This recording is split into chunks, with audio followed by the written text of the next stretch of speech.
Mark your calendars this Sunday night, June 6th, here at the Palace Theater and Performing Arts Center in Myrtle Beach. 5:33. Beach music legends will be performing together on stage. Tickets are going fast. You'll meet one of the legends coming up next on Carolina People.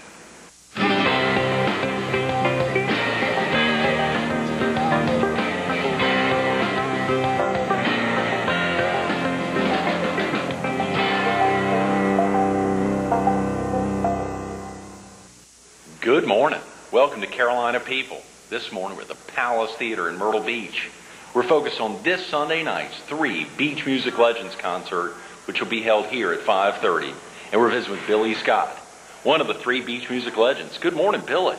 Hello, Greg. How are you? Thanks so much for getting in. It's so exciting. I think we're a little more than 2 days away from the 3 Beach Music Legends concert here at the Palace. Well, thanks for the invitation. It's good to be here. Incredible. Good to see you again. To get in, is this the first time you've performed at the Palace? The very first time. Hope it's not the last. I've been here before attending some concerts, and what a great venue. It is. Great sound system, and they have wonderful shows here. 2,700 seats. Are you all expecting to sell out? I guess you've almost sold out. That's right. Yeah, we're expecting to. We sold out our last 3 Beach Music Legends concert we did, and looking forward to selling out this one, too. To think of the excitement this year to have the net proceeds split between Habitat for Humanity locally and the Beach Music Association International, of which you were one of the founders and I believe serve as chairman. Yes, I'm the CEO of Beach Music Association International, and we're very lucky to receive some funds from this because very well needed because of the fact that we do a lot of things to help beach music, and it takes funds to do that. You know, it was so exciting yesterday with Harry. Harry Turner was with us. We were talking about the founding of Beach Music Association International. He talked about a big group of which you all now put on not only regular performances at the State House annually, yes, but are putting on events like this and continue to be instrumental in giving all ages the opportunity to learn more about beach music.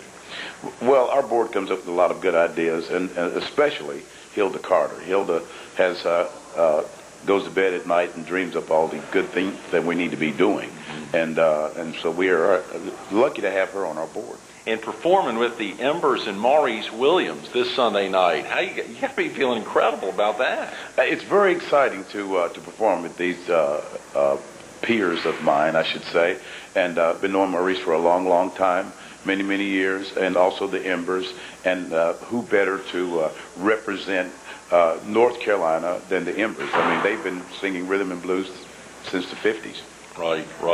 You know, it was so exciting earlier this morning, last night, visiting your website, theprophets.com, and whether viewers have been there or not, learn a little bit about you and going back in your history of growing up in West Virginia and then being down in Georgia in the Army, and then really getting into the groove and kicking off a career that's lasted, golly, it sounds like almost 4 decades.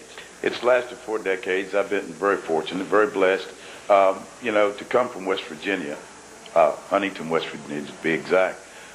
We didn't get a lot of rhythm and blues concerts. Most of our music was pumped in just like sunshine.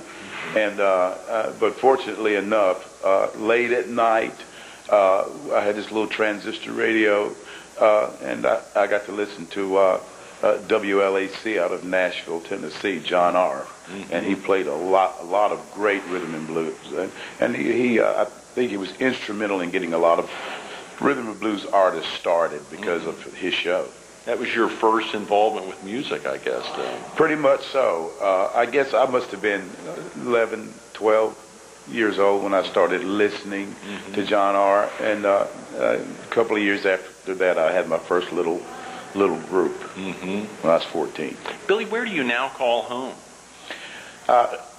Just recently relocated to Charlotte, North Carolina. Okay. So you've been in the Carolinas, and particularly in North Carolina, for a heck of a long time. For most of my career, yes. Wow. For most of my career. I've been in South Carolina and North Carolina. What was it like performing on stage for the first time, Billy?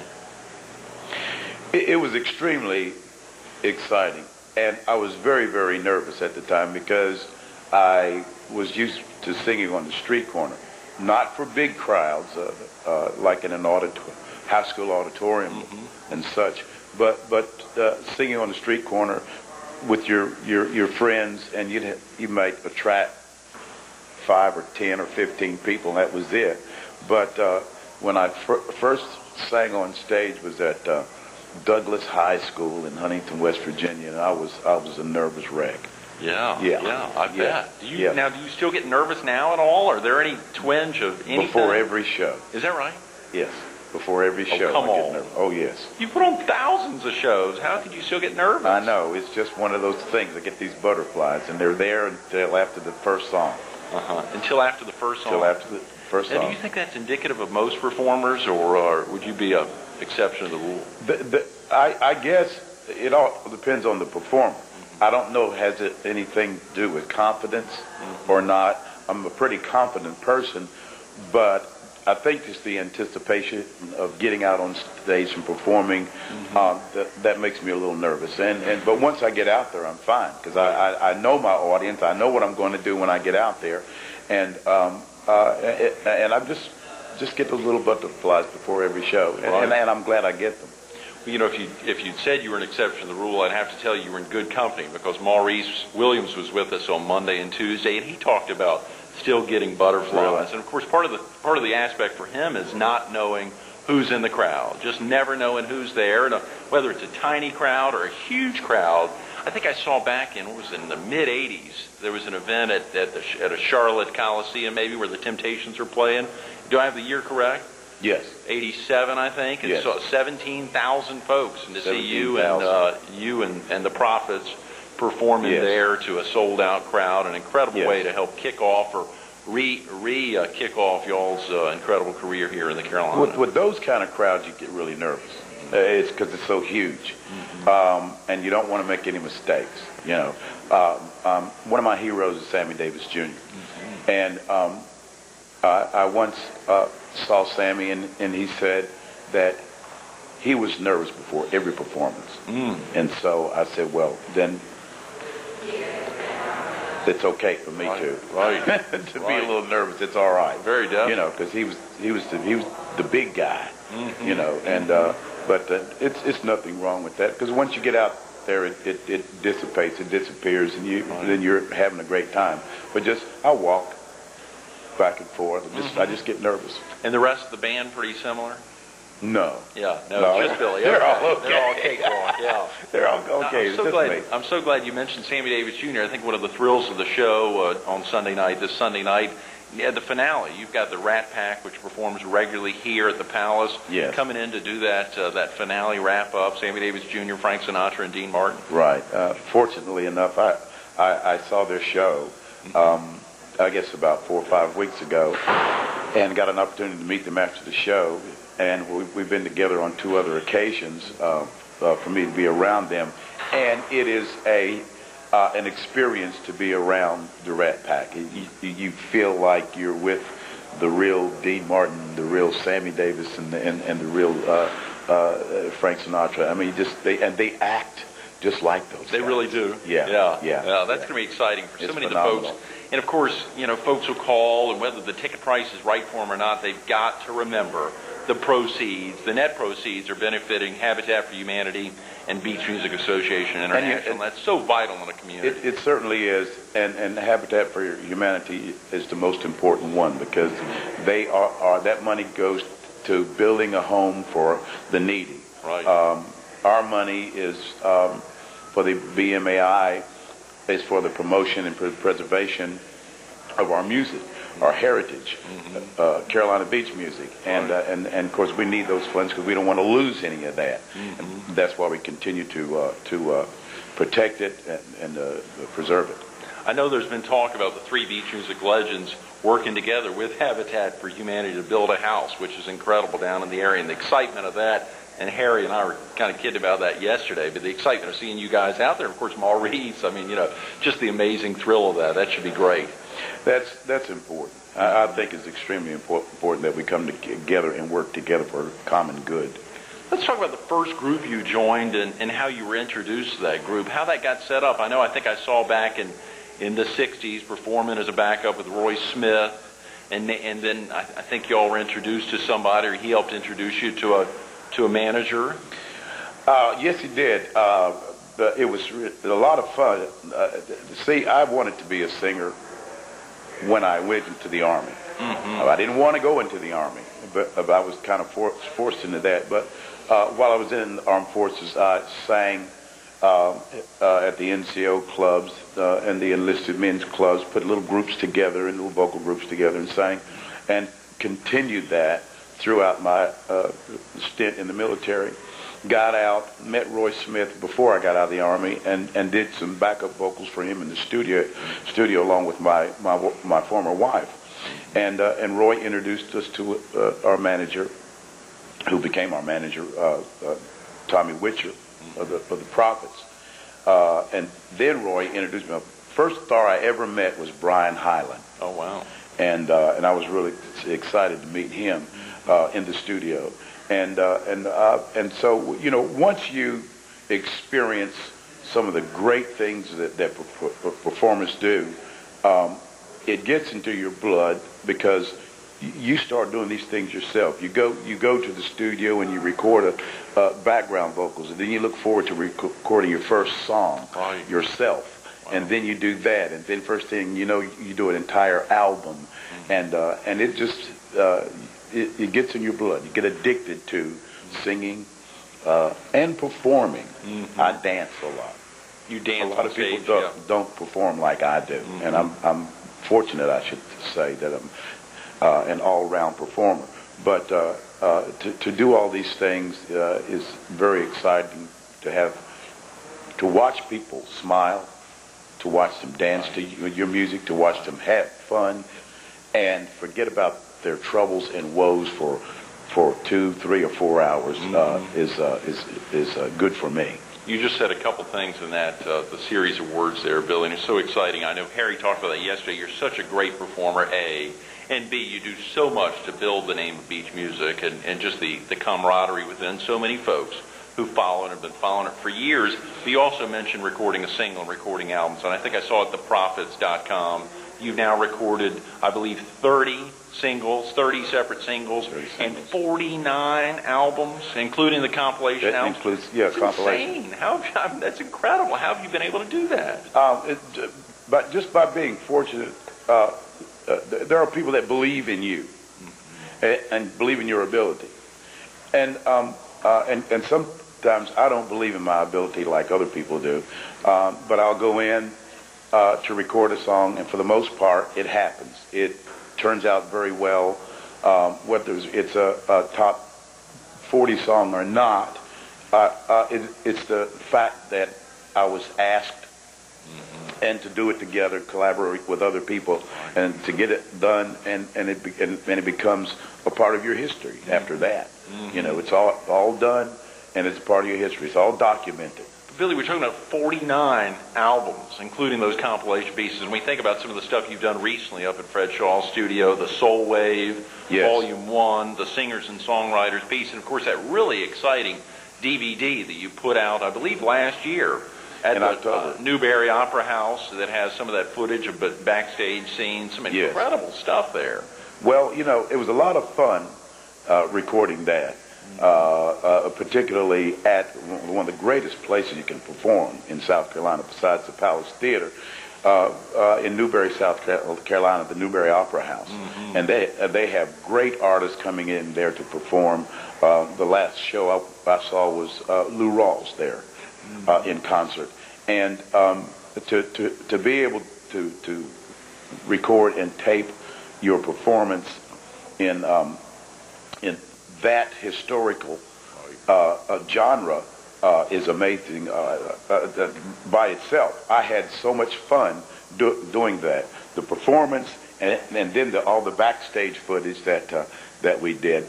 I am excited about the end of the show where the entire group is sitting on the front row, clapping and applauding ourselves, looking at the stage, and then my bass player lights a Bic. And the camera focuses on that one light, and then it goes out. It's so neat the way it ends.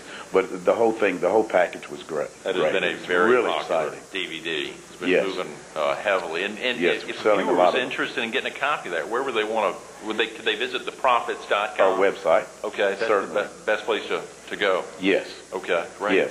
It's so exciting. I'm so glad that we mentioned the website because it lays out the incredible travel schedule that y'all work under, Billy. I know last Thursday I was with you and seeing you at some event, I believe it was out here at the Palace, and to see you then running up to Roanoke, Virginia to perform, and Yes. obviously coming back to the beach on a regular basis and traveling all over, not only in the Carolinas, but Virginia, Georgia. I mean, you're up and down the coast. Yes, we are.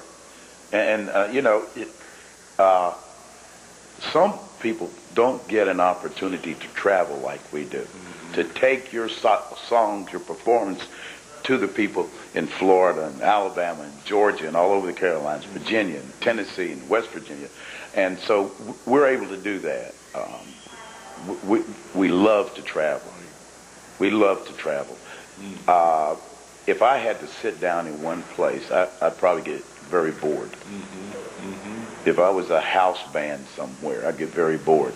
But I do get to travel, see the different states, and meet a lot of new people, and gather some new fans. Absolutely. Yeah. There are a lot of Prophets fans around. How'd y'all get that name, Billy? Of course, Billy Scott and the Prophets, easy to figure out the first half of that, but the Prophets, where'd that come up? Where'd that come from, and how long have y'all been using that? That was, the group started off as being the Scotsmen, which had nothing to do with my name. And they worked as the Scotsmen for about 2 or 3 months. Then the guys were on the lake, and they were college boys, so they were out there drinking beer. Ooh, yeah. And they were talking about walking on the water and stuff and biblical things. And so the name came up, and they changed the name immediately. So I had nothing to do with it. And of course, it didn't matter to me. I was the singer. You were just going to perform. I was the singer. It didn't matter to me what the name of the group was. And so it changed to the Prophets, and then it changed to the Georgia Prophets in 1969, because there was North Carolina Prophets, Virginia Prophets, and Georgia Prophets. And so the club owners changed our name. Right. Because they would get calls about which prophets were going to be performing at the club that night, and people would say, well, which prophets, the North Carolina Prophets or the Georgia Prophets? It was the Georgia prophets this Sunday. So they changed our name for us. It is amazing. It was cool. It is amazing how names change, or how my mother had said it's going to be the first graders in your daughter's class that are going to end up naming her. It's going to be what they end up calling her in first grade that's going to stick with her. And I guess with a band, it's very similar. Yes, it is. It's amazing where you all head out. What is it about the industry that gives you that ability to keep performing at such a high level, Billy? I mean, is it the performance itself? Is it dancing on stage? Is it the music flowing through you while you're on stage? What is it? It's a combination of all of that, Greg. I get a tremendous high from performance. If there's, and of course, the number of people that are there varies. It can be 100, or it can be 10,000, and I perform on the same level for each, because that 100 paid the same thing that the 10,000 would pay to see the same show, and so you have to give all of them the same show. I performed for a Christmas party of 8. Oh my God! 2 years ago, a Christmas party of 8, and they got the performance that 10,000 people would have gotten. Wow! And it's because they deserve it, and because when I'm on that stage or on the floor at a very private party of 8, I get the same feeling when I perform, and it's I guess you kind of show off. You want to show off for these people. You show them your ability, 100% of your ability, and so I have to give 100% of each performance. So I just get this tremendous high from performing, and I love it. That is incredible. That is incredible. You know, we heard Maurice talk about that on either Monday or Tuesday about being down in Mississippi, I think, and there was a group of about 5 who came to see them on a regular basis, and their manager said, "You've got to get out there." And there were only 5 folks in the audience. Yeah. In that same crowd, he said, "You've got to get out and perform as if, as you say, there were 10,000 there." Yes. And that's, oh, absolutely. That's so vital. Absolutely. And they were wonderful people too. I mean, they were just they said, "Well, this is our own private performance." That's right, it is. Yeah. It certainly is, you know. And they loved it. It was for a company of about 25 people. And the guy hired us, and then he canceled us, and then he hired us back. And only 8 people showed. So he was real excited about it when we started, and when we left, he was ecstatic about the whole situation. Everybody had a great time. That is fantastic. But Yeah. we got about 5 minutes. We've got to focus on this Sunday night's performance. But of course, there's so many other things. I want to talk about Beach Music Association International, which you helped found, along with a number of others. We want to talk about the CAMI Awards, which I guess you're not entirely involved with anymore, but you're still recognized by the group and your peers at a very, very high level. Can you share with viewers real quick about the CAMI Awards and its founding back in the mid-90s? Well, I started the CAMIs back in 1995. Right. I picked up a partner, Curtis Carpenter, and Curtis and his brother there have carried this thing on since I stepped down in the year 2001. Anyway, that was to boost the beach music industry, and that's exactly what we did.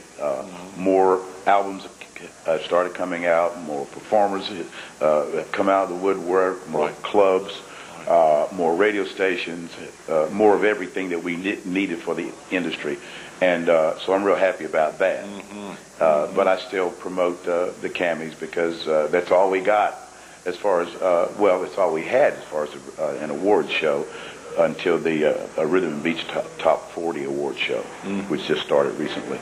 Bill, I got to say, I looked at your website this morning and saw that in February of 2001, My Kind of Girl was #1 on the Rhythm and Beach Top 40 for 20 consecutive weeks. It stayed on the top 40 for 85 weeks.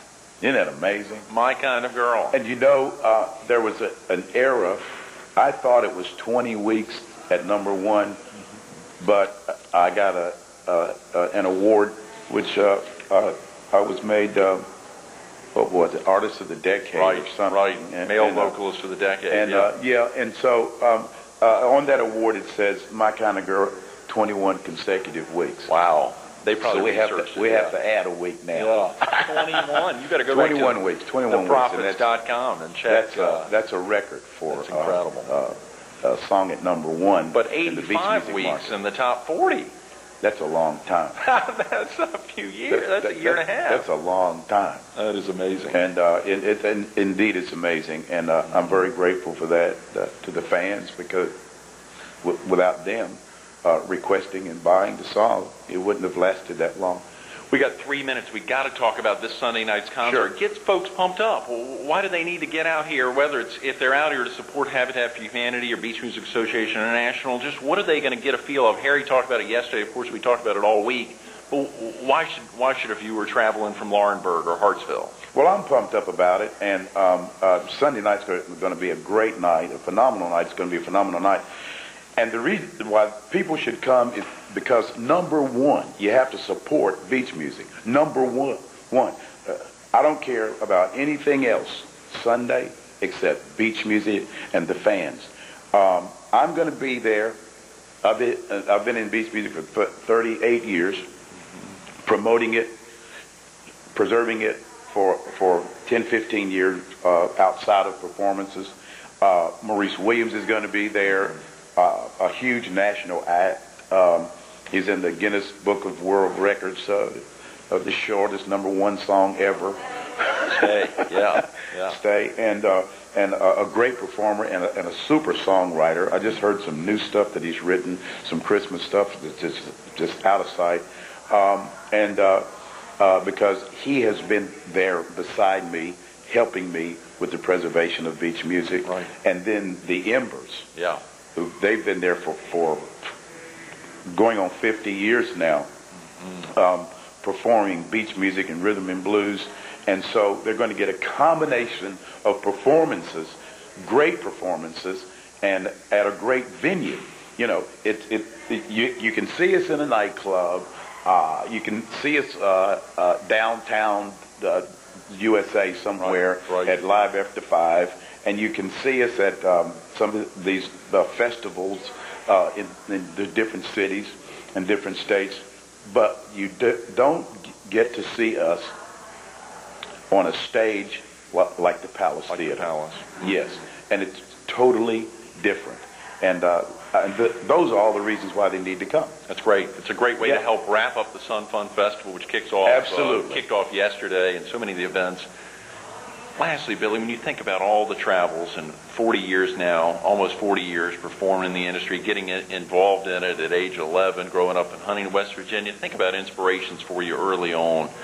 Does one name or any multitude of names stick out in your mind when you think about inspirations to have gotten you to where you are today? Wow. There's a number of names of people that inspired me. Jackie Wilson, who befriended me for a number of years. And I should say the number one person was from WLACC in Nashville, Tennessee, John R. I thought a lot of these other people inspired me more than anyone until I met John R. And I realized it was him. From age 11, 12, it was him, because I listened to him and listening to the music that he played. I was inspired by James Brown. I was inspired by Sammy Davis, Frank Sinatra, folks like that. Dean Martin. I love Dean Martin's voice. I mean, all these people that I grew up with. All Sam Cooke, Nat King Cole, just inspired by a lot of Billy. folks. Absolutely. Yes. And thanks so much for being with us this morning. We look forward to see you this Sunday night. Well, thank you. I look forward to be here Sunday at the Palace Theater. Definitely. And would like to invite everyone to come out and see us. Stay tuned to more Carolina People with Billy Scott coming up next.